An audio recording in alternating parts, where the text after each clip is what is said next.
G'day, guys. Welcome to this week's Hash It Out. Once again, the world's on fire. How are we, gentlemen? Doing all right. Doing Yeah, all right. hanging in there. Nice to have you guys here. And as everyone is well aware, the crypto industry, it's pretty exciting at the moment. Not in the best interests of everyone. Obviously, retail has been somewhat burnt, but then also the big players, the institutional side of things are coming unstuck with the deleveraging and everything else as well. And it just goes to show you that anyone can be a degen and mismanage funds and things like that. So I think that could be the talking point for this Hash It Out. Yeah, we live in a simulation. Looking at what these large crypto funds and companies have been doing. I really can't think of a shittier way to do business, than to steal customer funds. Certainly if anybody has an inkling of intelligence, you're not going to over leverage yourself based on some shitty asset. And then, when things get blown up, be surprised. The counterparty risk has certainly set off a cascade of, potential exposure that is just kind of watching the dominoes fall at this point. Yeah, what's honestly, I've stopped paying attention. That's good. What? Yeah, it's not What can you it's not doing me any good. Like, it's just stressing me out. I've just stopped watching. What's happened over the last week? I saw something about Genesis. Mhm.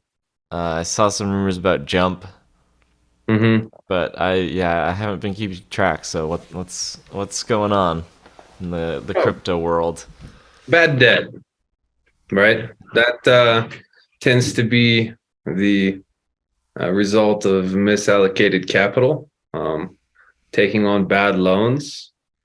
Then at some point your counterparty goes bankrupt and you're left kind of holding the bag, so to speak. Yeah, it's a perfect So analogy as it's well. really Similar that to what simple. happened with Celsius, I guess. Is that? Well, I mean, this year we've seen Celsius. They came out with some of their paperwork and they basically had no money and were kind of Yeah, uh, okay. they Same with dipping into Celsius. dipping into the till a little bit. It's one of those things where this chase of yield, right,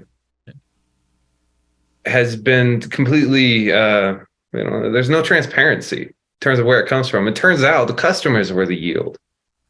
Shocker. And it's literally the worst part of traditional finance that's kind of creeped its way into the crypto industry, which is, in a way, there's a certain irony that I think if you're kind of screwed up enough, you can sit back and appreciate. That here we have an industry where audibility is like one of the built-in features of most blockchains, Yeah. and through that you have the ability to understand counterparty risk kind of built into these systems. Unfortunately, people were using these systems without actually being transparent about them. It was kind of, let's say, taking assets off of blockchains and moving them around and kind of under a veil of whatever their black box was, which, from the looks of it, doesn't seem like things were very well organized in many cases. You've had bad loans that blew up. And then, it puts this massive fear because, some of these, let's say, companies, had significant holdings in a lot of different projects. And then people say, well, are they going to liquidate, or are customers ever going to get their funds back?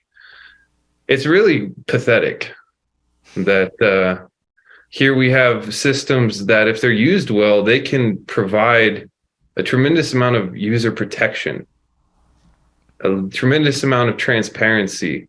And, if you look at how the industry has organized itself, they didn't leverage any of that. Instead, they brought in, let's say, the same old shit practices that, people complain about in traditional finance, and built from that place. Yeah, we've spoken about sort of the analogy of the penny stock sort of scenario. And I think that's where we're at with crypto, and it's kind of the Wild West. It's the big money's come into the industry, and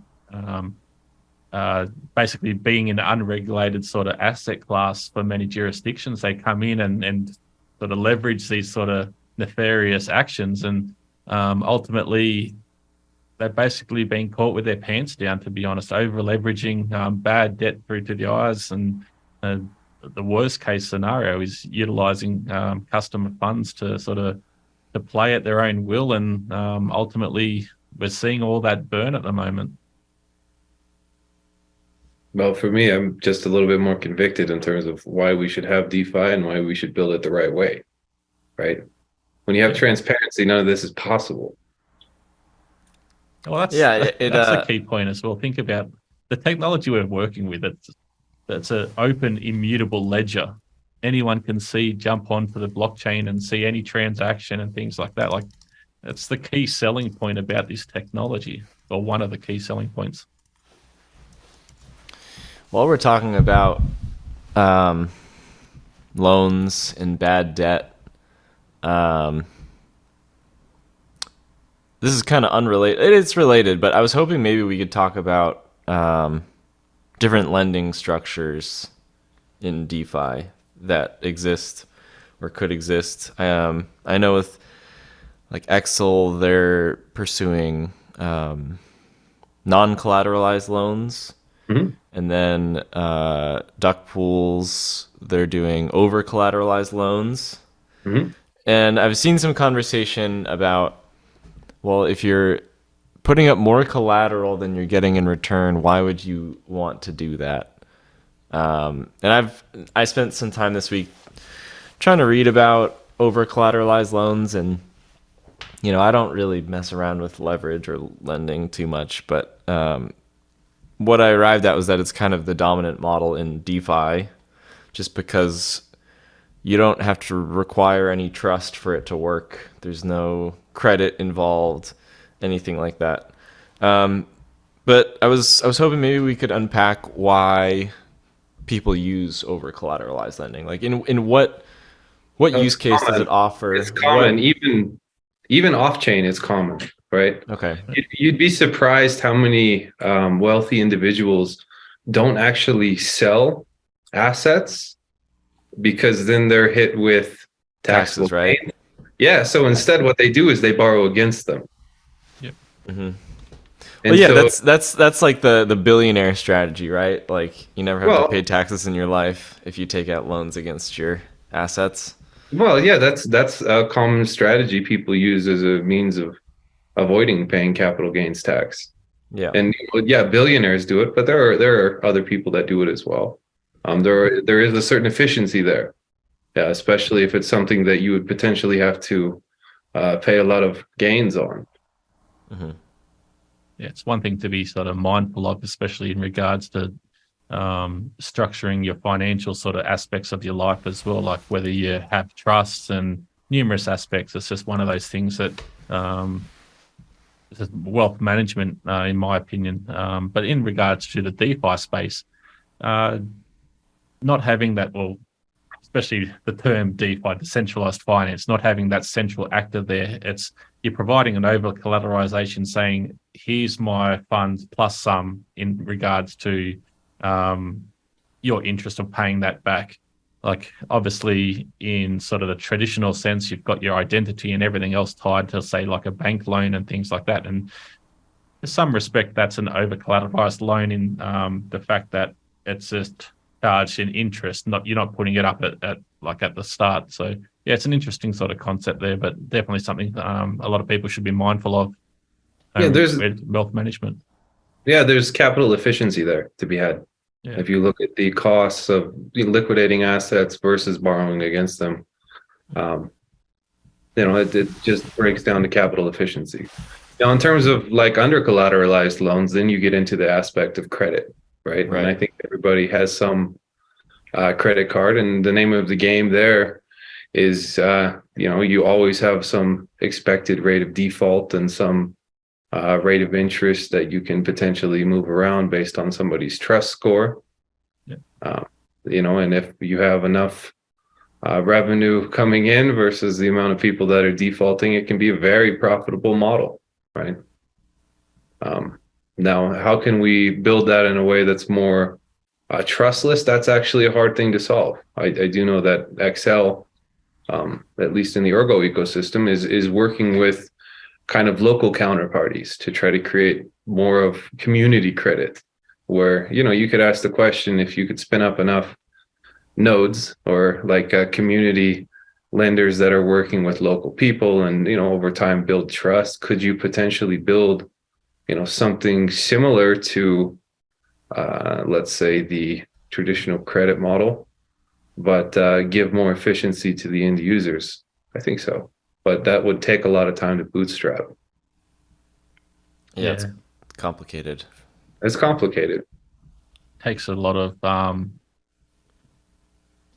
just building of trust. Like the common saying, obviously, it takes a lot of time to build trust and just a split second to lose it. So having boots on the ground in these communities that are dealing with people face to face and basically providing lending and things like that on people's means and their identity and social interaction, relationships. That's one of the big things that's sort of happening off chain on that sort of non-collateralized loan side of things. Yeah, in theory, you could build like a community trust model where, let's say, the three of us are in a community and that community has a common credit score. There's a certain incentive for us to keep each other honest because we would all benefit from that net score.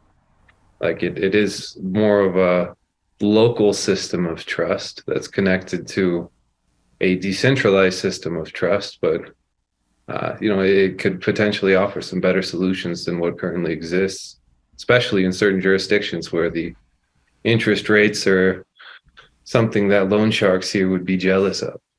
Yeah. Yeah, I mean, I could see some kind of system where just because everything is transparent on chain, like if there was a lending platform, there would have to be some initial trust, but there could be some sort of on-chain credit score associated with a wallet address or something like that. Mm-hmm. And over time, repayment improves the credit score associated with that wallet. Or yeah, I mean, it could be as simple as a multi-sig wallet and then some scanner that can create some artificial point system.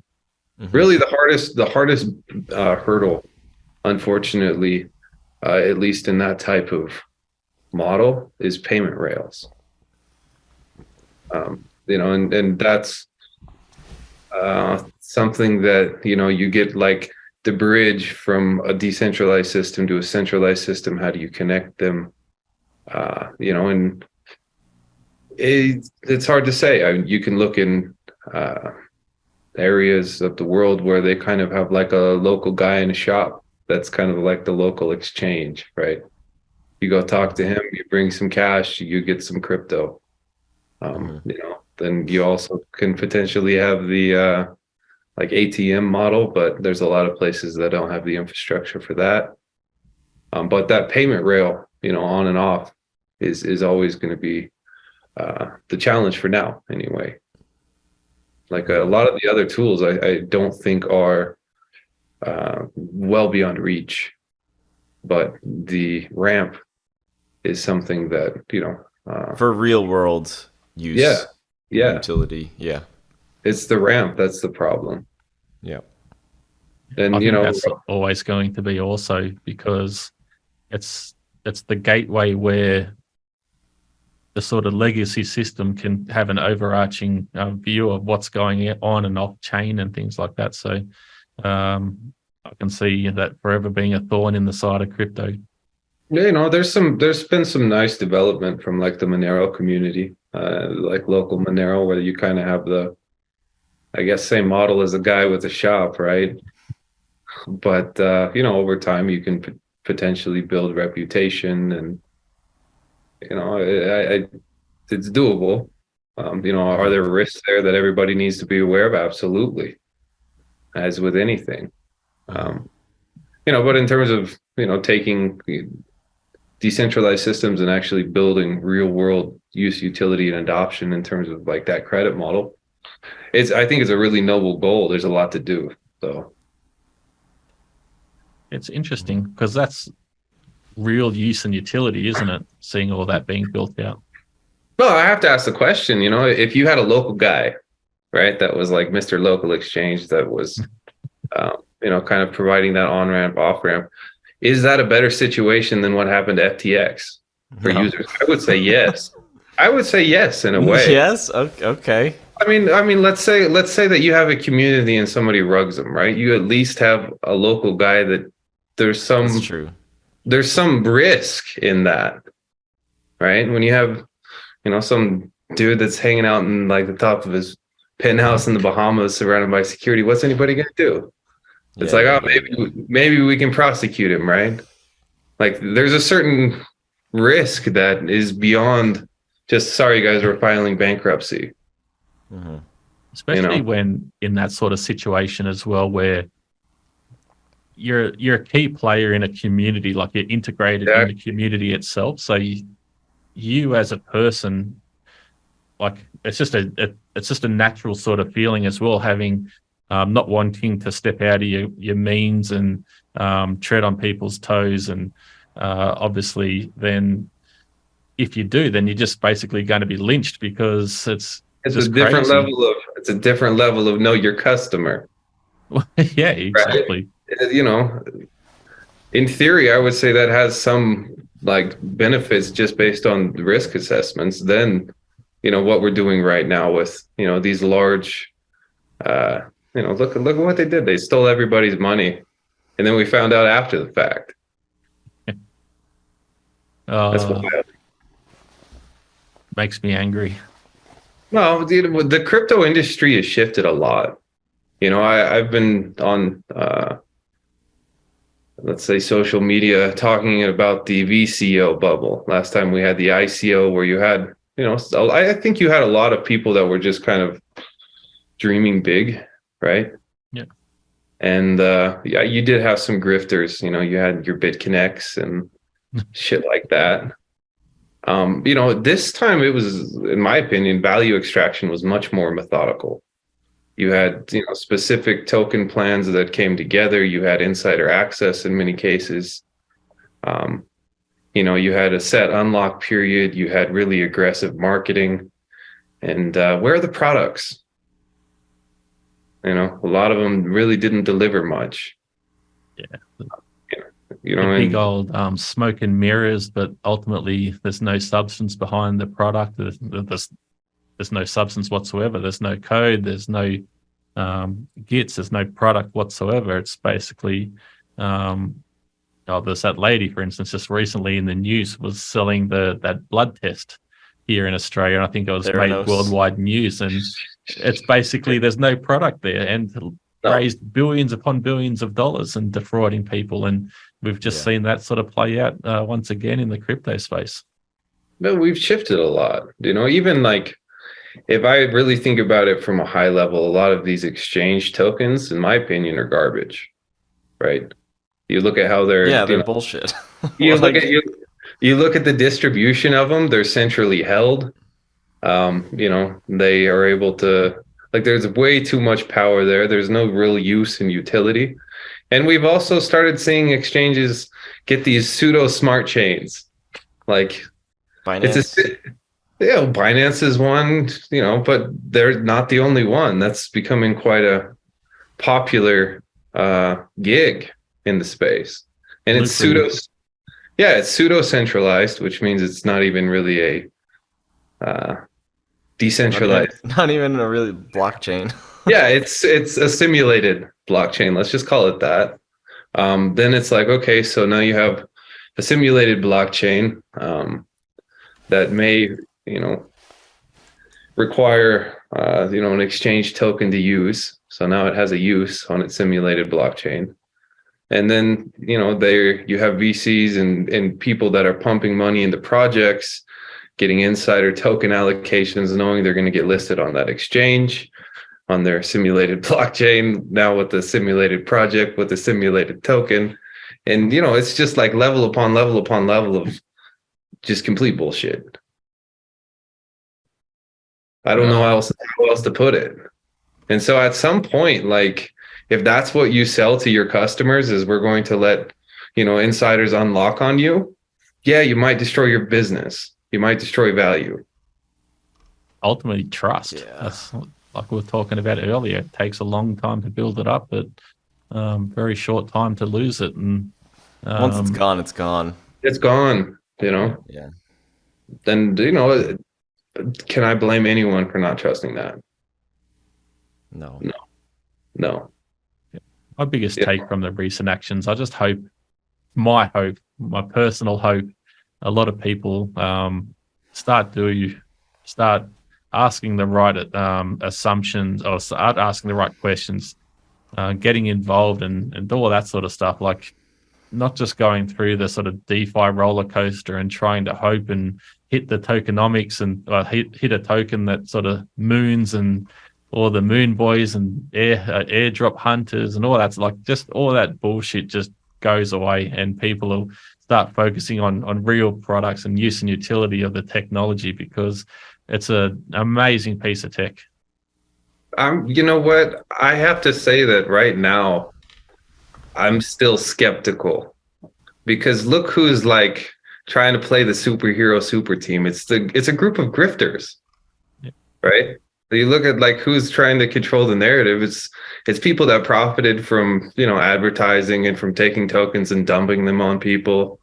And you know what? I'm never against somebody being on a redemption arc, right? But I don't know. Maybe people forgive. Looking at you, bit boy.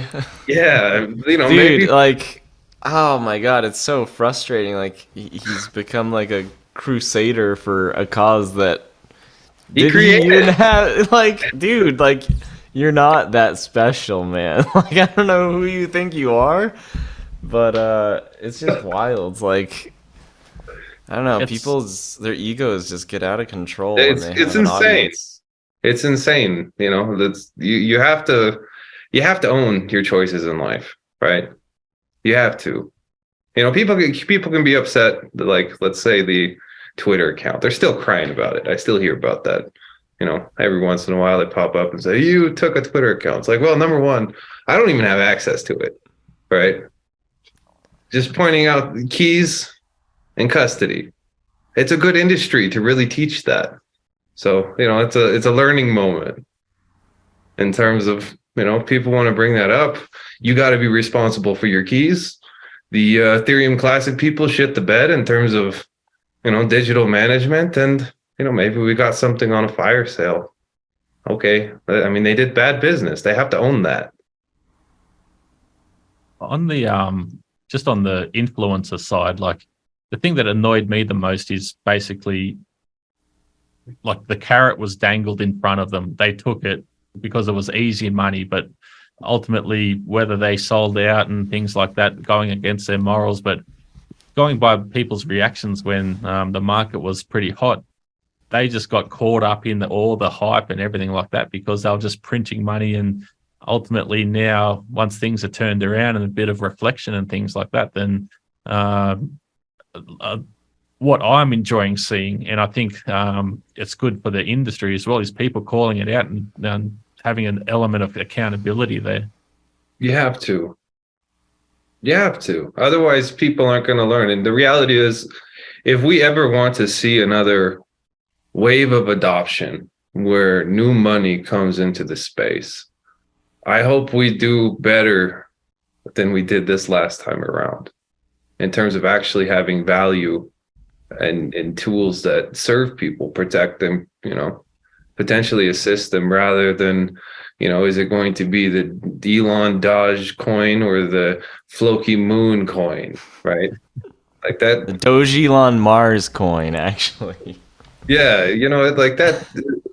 That's just casino games. I've said forever, I would rather go to a real casino because at least I get drinks for free. Yeah. Exactly. The crazy thing, like, even if you look back at the wave of adoption, like you were saying, like, even outside of the actual tokens and coins or whatever, like, that money was going into, so much of just the culture and like so much of it is just bullshit. Like if you look big picture what the conversation is about in cryptocurrency, you look at the podcasters or the YouTubers, like media that is created about this stuff. So Mhm. much of it is just no real value to people.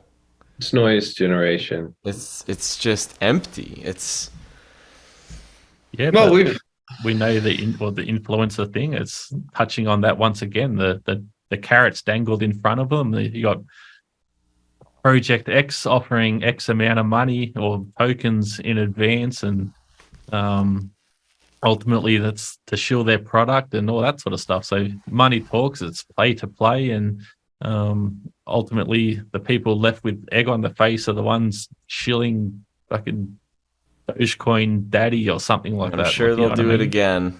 well, a lot of people that I've talked to sadly do not give a shit about technology. Just that simple. It's like everyday people, you mean? No, even in the industry, a lot of Oh exchanges, yeah. they don't care a bit about technology. What they care is about the cost of listing. And they, maybe they'll say there's not a list fee, right? But it's like going to a used car dealer where it's like, okay, we don't have a dealer fee, we just have a maintenance charge, right? Yeah. It's the same shit. It's just you fix a disease by changing its name, and then you can go out publicly and say, no, we don't charge to list. It's like, yeah, okay, I have your price sheets. Maybe you change the title, but let's get real in terms of the reality is, yeah, you have a very small group of actors that control access, and they are, in my opinion, abusing that position. FTX was a very clear example of that in terms of, investing in projects and then white gloving, um, let's say, listing. And you can look at Sasha from the Waves Yeah. team, is offered 1.5. They are a bigger project than Ergo. I'll just say that. So sometimes, yeah, we're fighting an uphill battle in terms of dealing with just people that, kind of control access to liquidity and are using that to their advantage, in my opinion. Yeah, with no accountability by the sounds With or no by the looks of accountability. things. And it's one of those things that what do? You say that publicly and then potentially get blacklisted by, a few group of actors that are in that position. So you can look at Cardano. Why weren't they on some of the larger exchanges like FTX? It worked out in their favor in the end, right? Yeah, it's pretty interesting. But Gemini, I think, as well. yeah, there's a story there. Yeah. So with all the, like, obviously we can't predict the future and everything like that. It's just pure speculation and things. But what do you think the fallout will be in regards to sort of the recent events and regards to regulation and things like that, sort of from like the higher level, the government side of things? Like obviously the retail side of things, we want to sort of see that the change in mindset and everything. But yeah, we can kind of probably see some bigger things coming. Well, the reality is, I think there's going to be a push, probably even from within some established players in the crypto industry, to regulate front ends because they have the resources to manage that additional complexity, and it gives them a market advantage. Right. Yeah. So you've got, for instance, a DeFi platform that is then Scraping trying to user limit, data. trying to limit competition and things like that by saying they're the holy grail and the be all and end all source, and sort of true decentralized platforms or protocols aren't under that umbrella of regulation. Yeah, I think that even What is this about? well, he's asking about regulation, right? And I would say even from within the crypto industry, you have some protocols that are big enough that even if they create a complex system of regulatory compliance, they have the ability to comply, knowing that that barrier of entry will give them a market advantage. Yeah. And they don't give a shit about crypto principles, what they see is the ability to dominate a potential market that would then be regulated and grow. Right? That's a business choice. To some degree, I can understand it, but I don't agree with it. And I also think we might see some additional pressure on exchanges, which, maybe that's good, maybe that's bad. I certainly know, like within the US, there's a reason why most exchanges aren't based in the US, and I have to really respect Kraken and Coinbase for trying to put up with the regulatory environment here, because it probably would be easier for them to offshore. Yeah, most certainly. Drive innovation and everything offshore, and ultimately hurt your country, tax revenue and everything like that, where you could be a hub of innovation. That's the way I see it anyway. But funny you mentioned about sort of those DeFi protocols limiting market access and things like that. And it's kind of like they're advocating from a private entity point of view for their shareholders, the token holders and things like that, trying to drum up revenue and things like that. That's an interesting point to consider. Yeah, look at the trend with Ethereum. You can say, okay, it's not 100% OFAC compliant, but the fact that the shift that it's seeing in that direction is not extremely alarming. They're like, don't worry about it, even if it's 99% OFAC compliant. Every once in a while, everybody else will get through. That's insane. That's terrible. That's a joke. Yeah, it's terrible to see. It's one of those things, like DeFi, when it's built properly, in my opinion, has better, let's say, transparency than even traditional markets, right? Like you have New York Stock Exchange with publicly listed companies, and every quarter they release their audits. We can't say, what would it be like to look into things on, let's say, the NASDAQ or the Dow Jones, and to be able to audit them in real time? Yeah. It might be dangerous. I don't know how the market would be the next day if we had that type of tooling, but it certainly was a fascinating thought experiment in terms of fun. It'd be fun to watch that ship explode.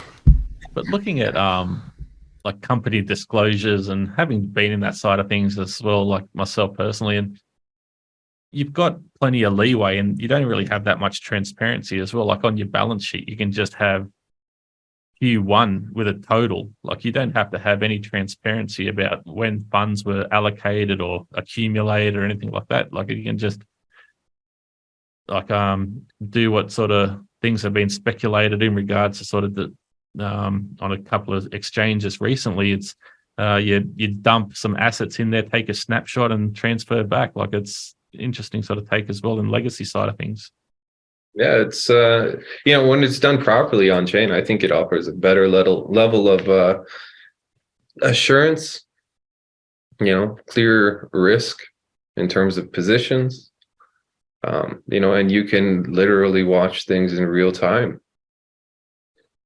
That's a big deal. That level of transparency doesn't exist in the world, and if it did, I think it would catch the world on fire, quite honestly. I think we might find that a lot of larger institutions really don't have, let's say, the proper financial practices in place. But things only explode when things get really bad. But I'm sure there's all sorts of shady shit happening all the time, and we just don't see it happening because it doesn't implode yet. But we've seen it in the past, like 2008 was a big one. Mm-hmm. And I'm sure we'll see it again, just as we have now with crypto. Well, an interesting point to consider as well is, a point to highlight is all the CeFi stuff is the one that's shit the bed, and look what's standing. It's all the DeFi protocols. They're the ones standing true because they're operating I as they see it should. again like crypto, but it's not really the crypto that's imploded, is it? No, it's not. It's third parties that practice basically shitty risk assessment, financial management, and malinvested funds. and in some cases, participated in criminal behavior, gave out bad loans. And I know that there are some people in the crypto industry that are, trying to sing kumbaya and, it'd be better for us if they survive. In my opinion, if that's how they do business, let them burn. Yeah. Quicker the better.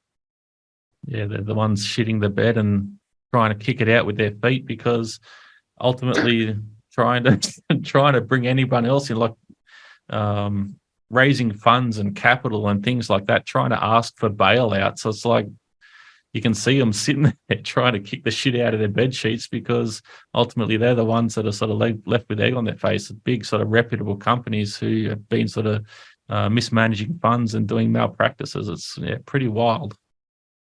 One thing that I really appreciate about the early Bitcoin community was, they were very strong in terms of hard money, in terms of self-custody, and to some degree, if you're going to look at why cryptography exists, right, it's because there's no trust. That's the whole basis of, cryptography, is how do you communicate when there's no trust? How do you assure honesty when there's no trust? And, if we kind of lean into that first principled approach, I don't think a lot of this kind of shit would happen. Unfortunately, the big X number and kind of the shiny prize in the casino that sometimes people chase really push the general user to accept a lot of trust assumptions that they don't understand and probably shouldn't take. Yeah. The one thing that I really find fascinating about crypto is the ease of being able to self-custody as well. Like, obviously when when exchanges do have liquid assets on their books and things like that, when people are able to exchange, like, you can just withdraw your funds into a self-custody wallet and you've got everything there. It's like, how do you extract that from a person? Obviously, if you've got cash in a bank account, a lot of people think that's a safe haven, but yeah, rest assured it's not your cash while it's sitting there if you don't have it in your hand. What was the conversation between like Bitcoin purists and Ethereum people as far as how the account model operates and smart contracts and not really being like native assets that you have custody over? Bitcoin, if you go back to that time, probably the biggest offense that the hard money crowd had when it came to something like Ethereum was this concept of a pre-mine. Yeah.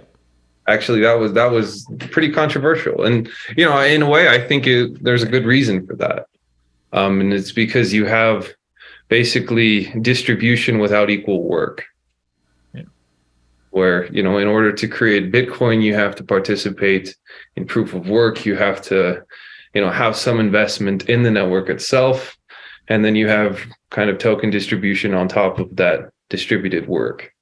And the consciousness of the crypto space shifted more towards, no, we need to pay for development teams. And so then we got into this idea of kind of like seigniorage, where, you can mint coins for free for certain actors in certain amounts. And, the rest, at that point, you had to work for. Especially, Ethereum was proof of work, right? At one point. Another contentious issue then. Yeah, now there's something different altogether, and that's a whole nother story that's not worth exploring. Yeah. But that was actually a very contentious issue. Was you had basically the distribution of assets without equal work, and that doesn't really make sense in terms of a principled approach to decentralization, where your input should be correlated to your output, right? Now, if you look at where things are today, you have massive pre-mines, like well beyond even what the Ethereum Foundation originally did in their fundraising, especially when you have these, let's say they're not really protocol layer coins, right? They're just a token on top of it that I can mint a token on the Ergo network for how much erg? Was right? it 0.001 or something? Yeah, it's nothing. It's nothing. It's nothing. So if you look at it from like a perspective of seniorage, you can create 1 billion tokens for a penny, right? Yeah. And then you're going to go to market, and you're going to, let's say distribute or trade these assets, and the cost of production is a penny, right? So then you look at like the net profit potential, because there is no work, and okay, maybe you have like a marketing team to pay, or maybe you have developers that are actually doing something. I think at least on Ergo, we're pretty lucky. We have an active development community, but how many of these tokens, they come in at the cost of mint. They never really develop or build anything, and it's all, how do I sell and distribute these? And usually what you find is over time, the cost of production and that seniorage move back toward each other, and you have something that's worth nothing. It's a common chart type, isn't it? Just correlates with that sort of output. Well, it's because that's kind of the fair value of production, unless something else is happening. And then we have a ton of projects that fill the gap, right? Maybe they have connections, or they use marketing, or they build a community, but then you look at the actual seniorage stuff. That's why I would rather drink in a casino, because I look at that from kind of a hard money perspective and say, okay, well, what was the cost of production? Sure, you can create a big social movement, but and get kind of like the next Shiba, whatever, right? But you're still, over a long enough period of time, what was the input cost? And if there was an actual value that was built behind that, I would imagine over time it's going to trend back towards where it started. Yep. Just on the hard money side of things, also, it's not one of the contentious issues from the Bitcoin community in regards to looking at Ethereum is not having that fixed supply, having open sort of for being able to sort of manipulate your monetary supply for inflation and deflation, et cetera, but having that that foundation and that mindset of solid hard money from the Bitcoin community and other crypto now, that was also pretty contentious. Yeah. Was there contention over the custody aspect of like if you have a token on Ethereum, it's not something that you hold custody of in your wallet. It's like a contract where the token exists. To some degree. To be honest, I think probably the larger issue was different exploits, because the DAO hack was. Yeah, you get the reentrancy, and even today, still you'll have people, in some of the account models where it's like you'll accept an airdrop with a token, and then whoop, all your funds are gone from the wallet that it was airdropped to. I can't believe that. Yeah, it happens. When you actually look at the structure of native assets, it's messy, but for some reason that's become popular. Acceptable. Yeah, acceptable. So to some degree, but you can look at the idea of just like a native asset. What's the value? Okay, you can have social value, right? Maybe, but how long is that going to trend for? It is a question that we kind of have to ask. You have I think it was Nautilus Wallet was saying, you have what, 10,000 users or something like that. And, what am I going to do? Create a governance token with 10 billion tokens when I have And 6 10,000? decimals. Yeah, in 6 decimals, and I have 50 people that actually give me feedback from the community in terms of how to improve my wallet.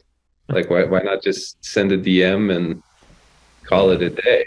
It is a mechanism of fundraising that we can't discount, because development does have cost and it does take time, and it can act as a means of accelerating good ideas, right? I'm not gonna discount that, but I think that if we really take a step back and we look at crypto as a whole, when do projects principally follow their ideas and deliver quality that reflects the fundraising? I think we're shooting way too low, and as an industry. Yeah, and I would just say, because we have some of this in our community with Sure. different projects, and I'm sure we'll see more with ErgoPad in the future. But what I would recommend to people is, look at what they already have, and if there's nothing there except an idea, maybe hold off. You can always buy the token later. Yeah, you know? have to manage your risk. Now, are there people that are trying to bootstrap from basically nothing and create some really interesting ideas? Sure. And Yeah, there are. yeah, I can't not support that. But I Yeah. can't also say, you have to manage risk, right? And there's a lot of aspects of risk that each person needs to take into account based on their situation. And when you just get into, like, I don't know how else to say it, but the raccoon mentality of chasing shiny objects, Yeah. that's dangerous. That's Yeah. dangerous. And If there's a project that already has something built, whether it's a prototype or just like a V1 build from a hackathon or something, and then they decide, okay, there's something here, I'd like to get some funding, I'm going to do some kind of token release. yeah, I would say, Maybe there's profit sharing involved. Like that's what we saw with Excel, and I think they're almost ready to release their beta. on the word, their beta. Thank you. Well, no, I would say proof of development is a type of proof of work. Yeah, It in a is. literal sense. Yeah. It is a type of proof of work. So I can never discount that. But even then, you have a certain value that, or work that went into something, and then the other times, I think with a lot of the VC money that we saw this last cycle, there was an illusion of work. Yeah, the smoke and mirrors, the marketing, all the shiny objects. Yeah, and there was never personalities. There was never, in many cases, in my opinion, there was never a long-term intent to even stick around. It was more build the hype, take it to market, hit your unlock periods, dump on the community, and roll into the next VC investment. Like, there was no sustainable long-term value there. Someone that's, actually trying to build something and solve something.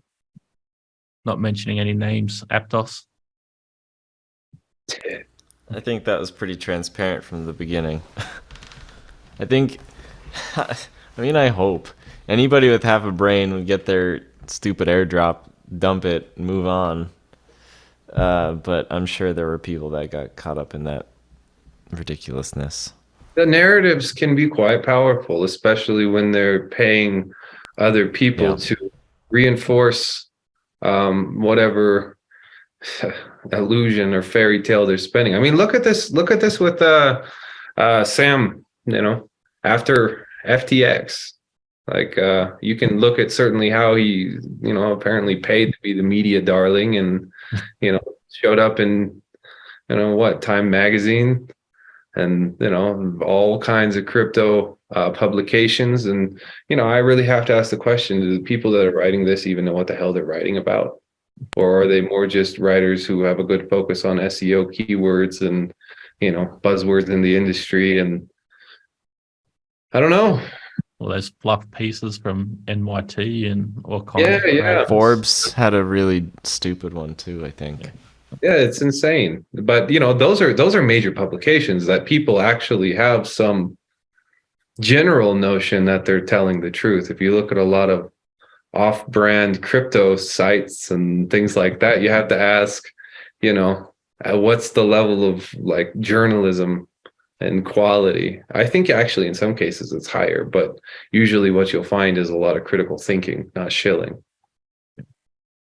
It's good to see also. I think this sort of goes back to the fact that we're talking about earlier in regards to transparency and being able to see things on chain, and crypto Twitter coming together and basically unraveling everything and coming and working as one and just trying to unravel this shit fight and keeping people accountable, because I think it's fantastic, to be honest, because you see these entities like the mainstream media like NYT and Forbes and a few others throughout the industry that are doing these fluff pieces, and you're seeing on the contrary, the crypto Twitter people coming together and just saying, what's this fuckery? Like, come on, pull it together. Yeah. No, it's true. It's true. Sadly, I think there's a ton of bad actors that are right now doing the pivot and makeup job, where they're pivoting away from history and they're trying to create a new personality to continue the same shit. I'm sure they'll have a load of exciting new projects to share with us in the next few years. Yeah, well, sad but true. So I am a skeptic, which being certainly skepticism and paranoia work very well actually with the intent of crypto, where don't trust anybody, don't trust me, don't trust CW, and you can kind of trust Noah. He's a good guy. You can no, don't trust me. Yeah, you shouldn't. You really shouldn't trust anyone, because the reality is I'm not Nostradamus. I have no idea what the price is going to be tomorrow. In fact, looking at things from like the development side, I would say the more you know, the less you know, to some degree. So don't trust anybody. You need to dive into things. You need to self-custody. If you're going to participate in networks, consider running infrastructure. Don't trust exchanges at all, in my opinion, especially given this latest thing. And when you read things that are, let's say crypto news, you really got to think critically and challenge it yourself. Yeah, and frankly, even when people are acting in a way that it's not necessarily bad, but maybe people make mistakes. People, even good actors can do bad things inadvertently, and when money's involved, you have to weigh those risks, and yeah, like you said, like don't trust just because we get on this show every week and we have ideas about how we think things should be, like yeah, you use your brain and make your own judgments. People make mistakes when money's involved. The ideal situation, in my opinion, is we build systems that are trustless and transparent to where we can watch each other. Just that simple. Do you send me money now, and then I can see, oh, he sent it. Oh, it's arrived. Ka-ching. Yeah. Even simple escrow services, things like that, like for an exchange of goods or exchange of work, or little things like that. It's all open, transparent. You can see it on chain. But yeah, we're coming up to time, gentlemen. I think it's probably fitting once again. We're ending on this note where we're pounding this drum once again. So any last words?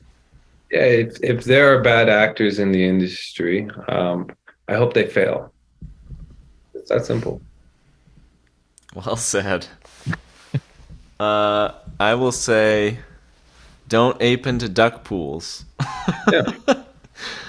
Right now there's a 1 erg max, but I don't know when that'll come off. But Manage your risks.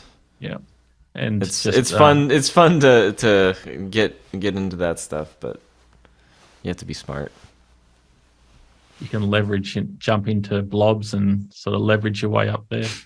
But yeah, just in regards to beating that drum once again, keeping that self custody, and like I know we keep saying it week after week upon week, and just noting the first thing I saw when I went to the Duck Pools website was the big KYA disclaimer. Basically, know what you're interacting with, like look into sort of how these protocols work, and ultimately know your assumptions. It's what it all comes down to. And once again, sit there and just beat that drum, and hopefully people start listening. So, yeah, and I have to say, I come on this show and say this stuff every week, and even I am bad about it. Like, I saw Duck Pools release their beta, and I was all excited, and then somebody was like, "So do they have the ability to like rug?" And I was like, "Fuck, I don't even know." Like, Noah, come on, Noah. Being a hypocrite, but it's easy to get excited about stuff, and Easy. Yep. you gotta really check yourself. That's how you make mistakes. That's how you get tokens burned and your wallet drained. Yeah, definitely. True. Simple term. I mentioned critical thinking. Keep yourself in check, and one of the biggest things, the biggest downfall for any trader is letting emotion get involved. So yeah, that's the hardest thing to keep in mind. But once again, gentlemen, it's been a pleasure talking, and thanks everyone for tuning in for this week's HashItOut. It's been a pleasure chatting and bringing this content. Have a good one.